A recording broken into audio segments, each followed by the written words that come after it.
Hello my dear students. Today we'll study the chapter number 2, and from chapter number 2 we'll study the topic outbreeding devices and pollen pistil interaction.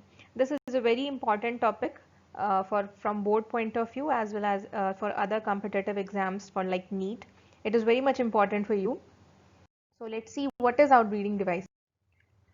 As we know that the angiospermic plants perform the pollination through two ways. Either they perform self-pollination or they perform cross-pollination. And the self-pollination is the most common form of the pollination that has been seen in the most of the angiospermic plants.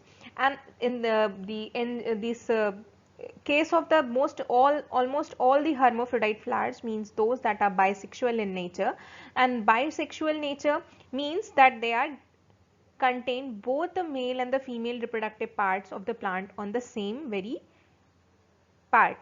They means these male and the female reproductive parts of the flower, that is androecium and gynoecium, is found on the very same plant, and this successive series of self-pollination affects negatively and causes inbreeding depression. Now what does this inbreeding depressions means? This inbreeding depressions leads to the biological fitness, reduces the biological fitness and inability of organisms to perpetuate the genetic material. Biological fitness is reduced. First of all, inbreeding depression means this, as well as organism is not able to perpetuate the genetic material. Okay, means the genetic variability is very much reduced. Genetic material is at all not perpetuated with evolution. This is inbreeding depression, and the result of this inbreeding depression is just because of the self-pollination. Self-pollination leads to inbreeding depressions, which means that will reduce the biological fitness of a plant species, as well as the genetic material will not be able to perpetuate in the organisms, or the no more evolution will take place. So there comes the need of the outbreeding devices. So in order to promote the outbreeding devices, there is a very much need of the cross pollination. Thus plants are adapted to promote the cross pollination, and this adaptation of the plants to promote cross pollination is known as outbreeding. Simply, the plants when adapted towards the cross pollination, those cross pollination techniques is known as outbreeding.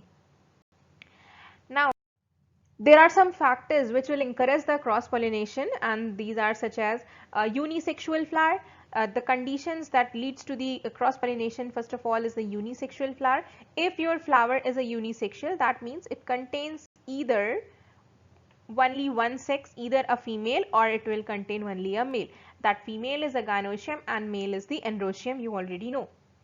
And the cross pollination then will be the condition कि only the cross pollination will be the choice for the unisexual flower to perform the pollination and the fertilization to take place. Now the second condition is what? Non-synchronizations. These are the factors which are actually asked in your exams. Now the non-synchronization is the very second factor, means timing. Timing is very much important for a pollination, a successful pollination to take place. If the pollen released and the receptivity of the stigma, the pollen, as soon as the pollen is released, there must be a receptivity of a stigma to receive that pollen grain and the fertilization process to takes place. But if this time period is not such simultaneously taking place, that will lead to the condition which is known as non-synchronization. Sometimes what happens, the pollen matures and releases before the stigma is open, which leads to loss of pollen viability or vice versa.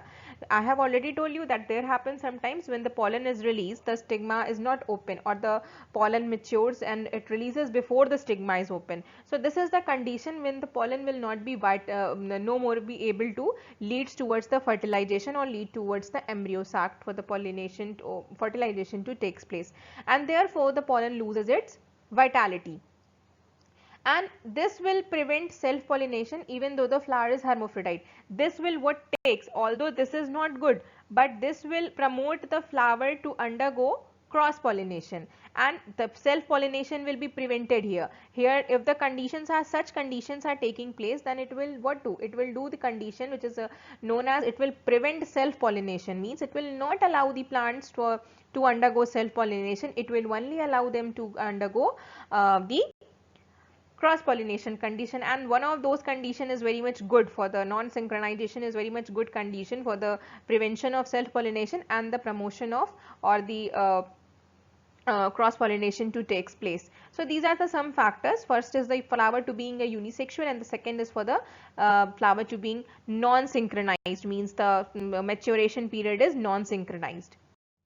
Now if we talk about self incompatibility is the another factor. The factor which means incompatibility within a flower or a plant includes self sterility, and there are some structural barrier. Means self sterility means even though pollination takes place, it cannot proceed to fertilization due to further pollen growth failure.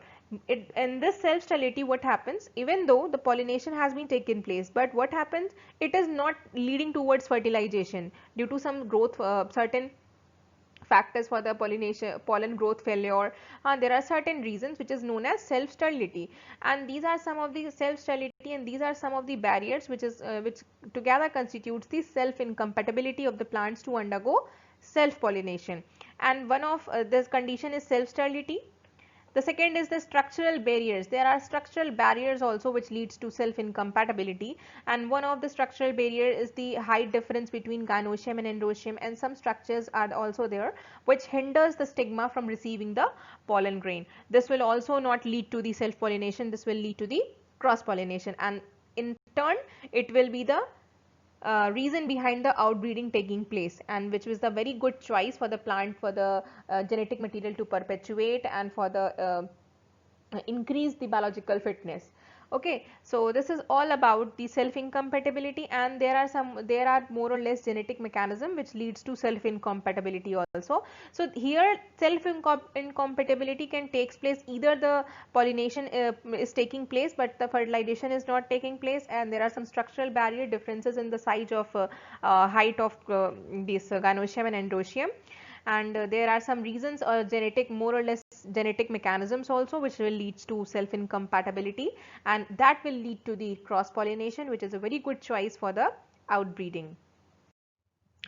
Then now let's see some outbreeding devices that promotes cross pollination.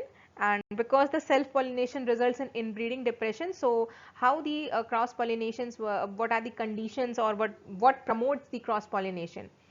So see here, there are some terminologies used like heterostyly. Heterostyly is a condition when the different size of the style and the stamens, means here the size of style and stamens are very much different, means the stamen and the style, which is a part of the female reproductive part, and the stamen, which is the part of the male reproductive part.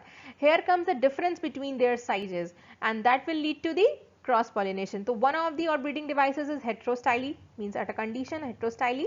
An example of this can be seen in the primula.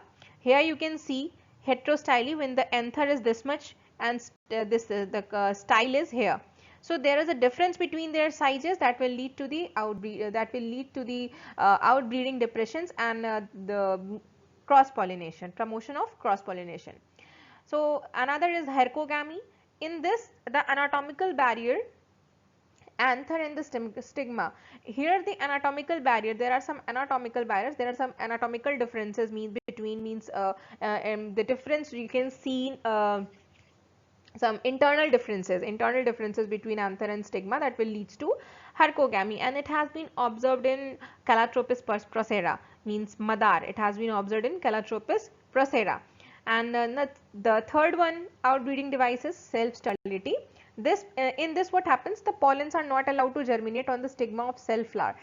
Here what happens, the pollens of the same plant, means the flower is although a hermaphrodite bisexual flower having the male and the female reproductive part on the same part of the flower, but what happens, here is the condition, self sterility happens, means the pollens do not germinate with the stigma of the same flower, they need some different flower to germinate. Okay, so this is a condition known as self sterility, where the pollen of the same flower will not germinate or not undergo fertilization with the stigma of the same flower.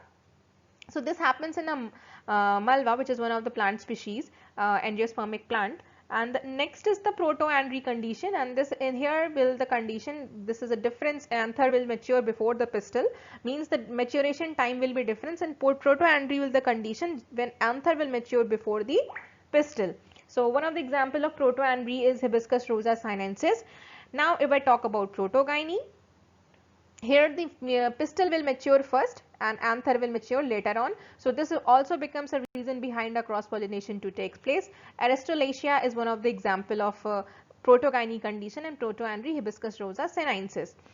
Self incompatibility is also the reason, which I have already told you in the previous slide. So these are some of the outbreeding devices, you can remember it and write it as an example in the outbreeding devices.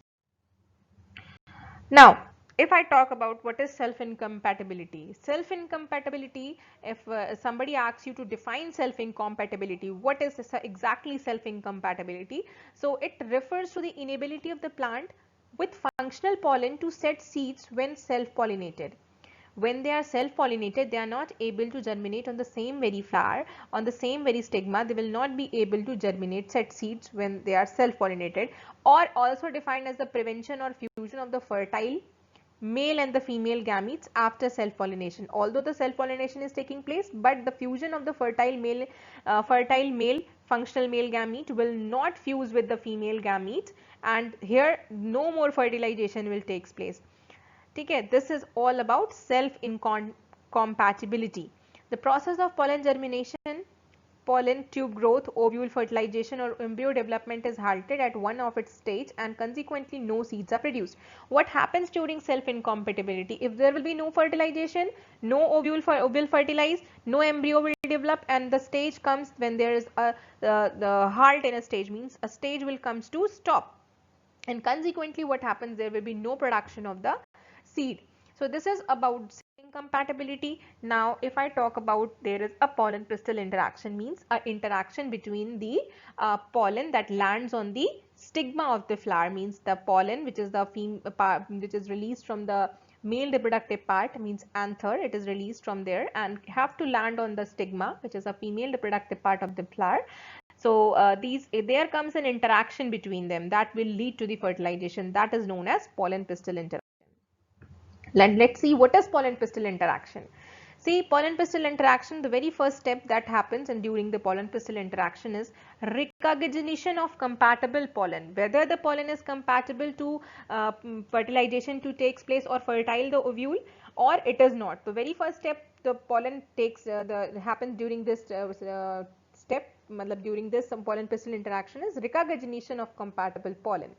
Here it is the interaction between the chemical components of pollen and those of the stigma. There are certain chemicals which is released by the pollen grains which are identified by the stigma, and only then the pollen will be able to germinate with the stigma. Otherwise, if it is not compatible with the stigma, the chemicals components are compatible, are not interacting at all with the stigma, so no more pollination or no more fertilization of the ovule will take place. So very first step of the pollen pistil interaction is the recognition of compatible pollen.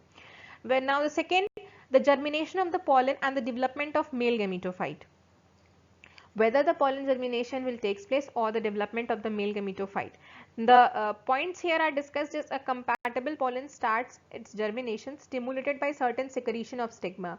There are certain secretions take place by the stigma which will lead to the pollen to germinate and will open a pathway for a pollen to enter through its pollen tube, and now the intine grows out of one of the germ pore, and that intine will lead towards the stigma. Third C, content of the pollen moves into the tube. The content of the pollen tubes, I have already told you the pollen tube contains the three content, it contains three nuclei.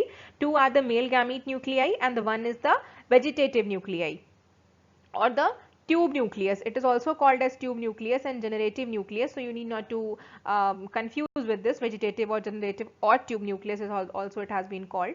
And the second, it also contains two male gamete nuclei. In all there are three nuclei present there. The function of the vegetative nuclei is only to guide these two male gamete nuclei to fuse fuse and follow the pathway to reach towards the ovule. So this is all about the germination, how the pollen germinate and the male gametophyte germinates on the stigma. And pollen pistil interaction, all the pollinations but that happens will not lead to successful fertilization, just because for successful fertilization the pistil of the flower has to recognize the pollen of the same species, whether it is not or whether it is of something else. It means this recognition is a very important step for the fertilization to take place. For the fertilization to take place, the pollen must be of the same species to land on the pistil of the same species flower. Okay, and the second point, therefore the interaction between pollen grains and the stigma needs to be understood properly. Once the compatible pollen is accepted by the pistil, events for fertilization will produce. Until and unless the compatible pollen will come, no more fertilization will take place. So the very first condition is the compatibility, and this compatibility will when the accepted by pistil, it will leads to fertilization, whereas incompatible are rejected. Thus, interaction where a pistil is capable of recognizing its pollen is the result of long-term pollen-pistil interaction and chemicals released by the pollen.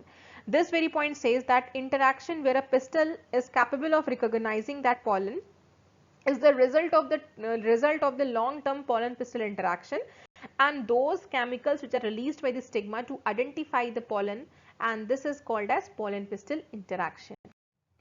This are some stages shown here.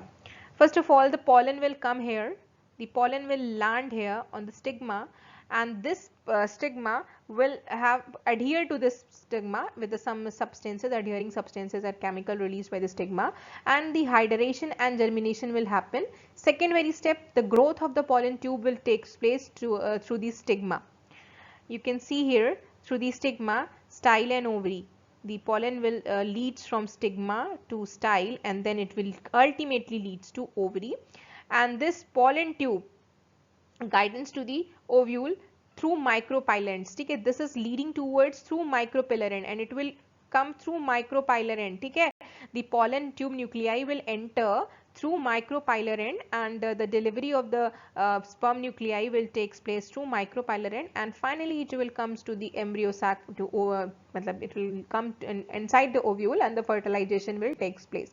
So these are the some of the steps written here. The first of all, pollen will come and adhere to the stigma, and next the pollen tube will grow from stigma towards the ovule, and that entry of the pollen tube will be towards the micropylarend, not from the chalazal end. Remember this point, from the micropylarend, and after that the nuclei, one of the male gamete nuclei will lead to the fertilization with the female gametophyte, and the seed formation will takes place. So these are all the steps written here.